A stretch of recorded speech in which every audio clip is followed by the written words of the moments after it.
প্রিয় অষ্টম শ্রেণীর শিক্ষার্থীরা, শুভেচ্ছা নিও। আজকে আমি তোমাদের 2025 সালের বিজ্ঞান বিষয়ের নতুন বই থেকে পঞ্চম অধ্যায় সমন্বয় ও নিঃসরণ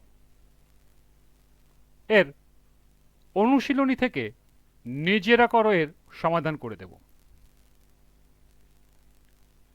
প্রথমে তোমাদের বলবো, যারা আমার চ্যানেলটি সাবস্ক্রাইব করো নাই তারা আমার চ্যানেলটি সাবস্ক্রাইব করবে এবং আমার সাথে থাকবে। তাহলে চলো আমরা ক্লাস শুরু করি। বিজ্ঞান পঞ্চম অধ্যায় সমন্বয় ও নিঃসরণ অনুশীলনীর নিজেরা করো। লক্ষ্য করো, এখানে দুটি প্রশ্ন দেওয়া আছে। প্রথম প্রশ্ন, তোমার চোখের পাতার উপর তীব্র আলো পড়লে তুমি চোখ বন্ধ করে ফেলো কেন? কারণটি যুক্তি দিয়ে ব্যাখ্যা করো। দ্বিতীয় প্রশ্ন, তোমরা একটি পাতাবাহার গাছের আগা কেটে দাও, এরপর কয়েকদিন ধরে পর্যবেক্ষণ করো, কি ঘটে এবং কেন ঘটে তা ব্যাখ্যা করো। তো চলো এখন আমরা এই দুটি প্রশ্নের সমাধান দেখে নিই।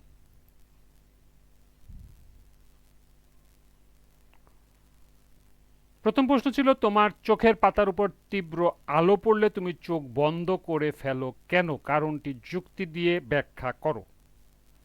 এর সমাধান হলো, চোখের পাতার উপর তীব্র আলো পড়লে চোখ বন্ধ করে ফেলি কারণ হলো প্রতিবর্ত ক্রিয়া, অর্থাৎ প্রতিবর্ত ক্রিয়ার জন্যই চোখ বন্ধ করে ফেলি।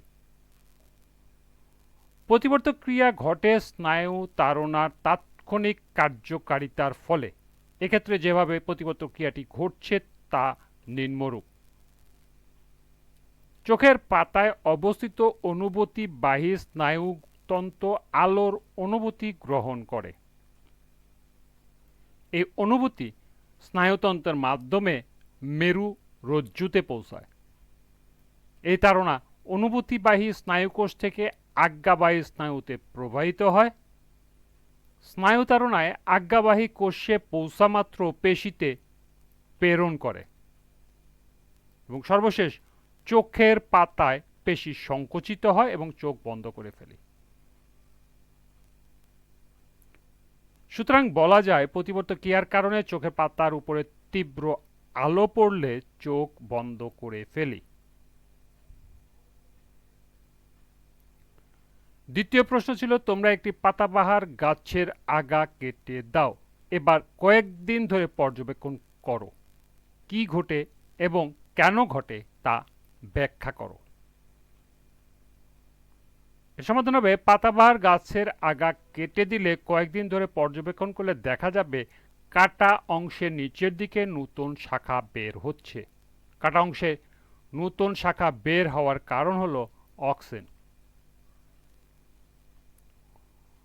অক্সিন হলো উদ্ভিদের বৃদ্ধি সহায়ক একটি হরমোন। অক্সিন কাণ্ডের অগ্রভাগের বৃদ্ধিকে উৎসাহিত করে এবং পার্শ্বীয় শাখাগুলোর দমন বৃদ্ধি করে।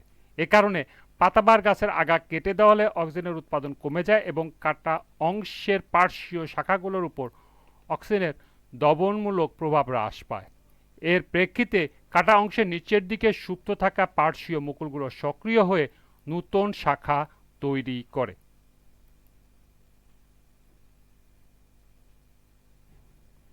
এই ছিল নিজেরা করো এর দুটি প্রশ্নের সমাধান। তোমরা এগুলো এখান থেকে নোট করে নিতে পারো।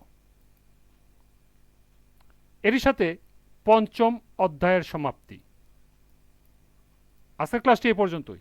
সবাইকে আবারও বলছি, যারা আমার চ্যানেলটি সাবস্ক্রাইব করো নাই তারা আমার চ্যানেলটি সাবস্ক্রাইব করবে এবং আমার সাথে থাকবে। সবাইকে পরবর্তী ক্লাস দেখার আমন্ত্রণ জানিয়ে আজকের মতো আমি এখানে বিদায় নিচ্ছি। আল্লাহ হাফেজ।